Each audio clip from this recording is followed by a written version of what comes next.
Yeah, well, even in the fact that I saw my mother praying, and I was a very little girl when she had health issues, and I thought she was going to die. So I'd wake up at night, put my hands on her chest, and pray for her.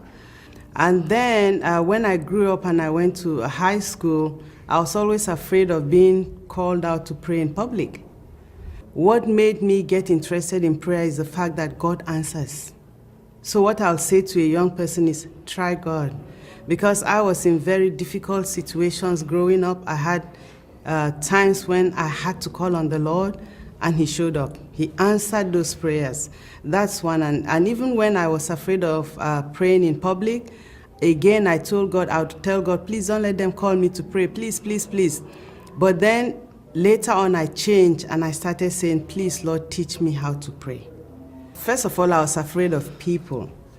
I thought I needed to pray prayers that sounded good, that sounded impressive, and then God now had me just praying by myself. I would kneel by my bed and just talk to Him. It's simply talking to God.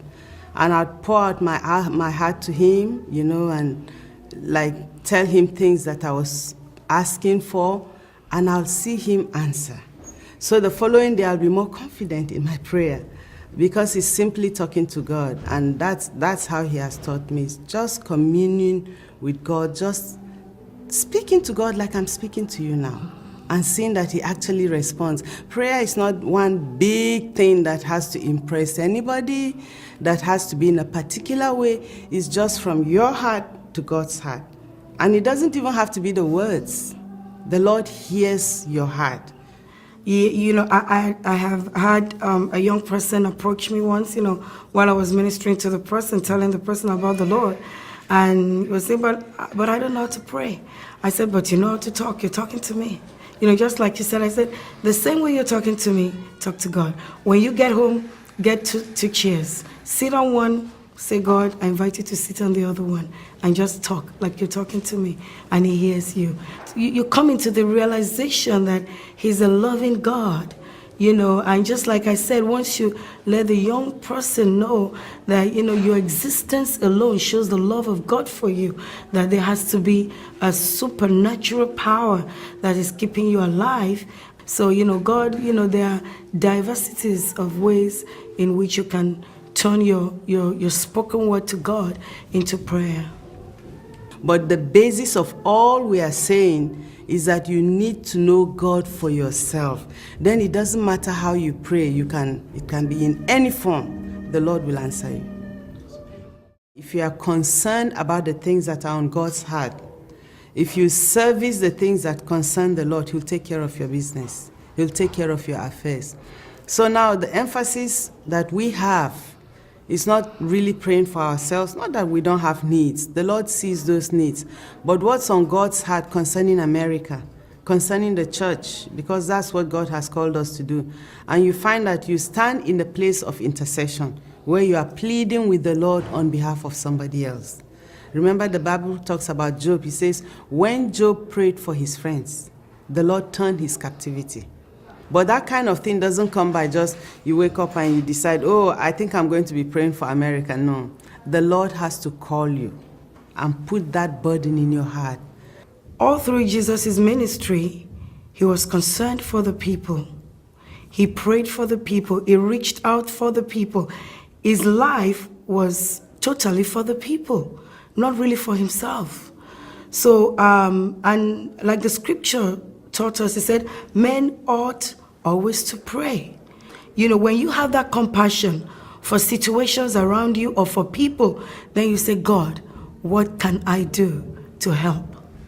And when God sees that desire in you, then He motivates you into prayer. It starts to put His own will into your desire, and that's when intercession starts. Most of the time when you speak to people nowadays, actually, they tell you there's no God because of the situation around. How come God will be looking at things that are going on and is not doing anything? But God says, if my people who are called by my name, if they shall humble themselves, we all have to humble ourselves first. It said, then seek my face, turn from their wicked ways. It says, then will I hear from heaven, I will forgive their sins, and then what? Heal the land. So I'm appealing to everyone. Prayer number 1 works. And I want to tell us, don't give up. If you're that one that prays and you've been praying and it seems that the result is not there, God will change things around. Don't give up. Don't get discouraged. Even when you're in the midst of people that are speaking negative things about the land, about the nation, use your mouth to speak positive things. Even though you cannot see it, make a positive confession and we'll see the manifestation of our prayer. So I'm encouraging everyone to please ask God to give you the heart of compassion. Compassion, I always say, an intercessor that has no compassion is not an intercessor. The thing is, we have to realize that God is almighty. He can do anything without us. It's a privilege when the Lord tells you to call upon me and I will answer you. It's a great privilege because we are ordinary people. There's not much we can do. We are limited. He is unlimited. We are mortals. He is immortal. But this God has decided to partner with us, human beings, and to say, call upon me. And then he went on to further say, I looked for a man that will stand in the gap, that I should not destroy the people, and I found nobody. So God is, whereas he can do everything, he's looking for people who would partner with him and say, let's see this land change. Let's see this land transformed. Let's see a change in our families. Let's see a change in our churches. And it's a privilege for me to be called to come and partner with God. Who am I?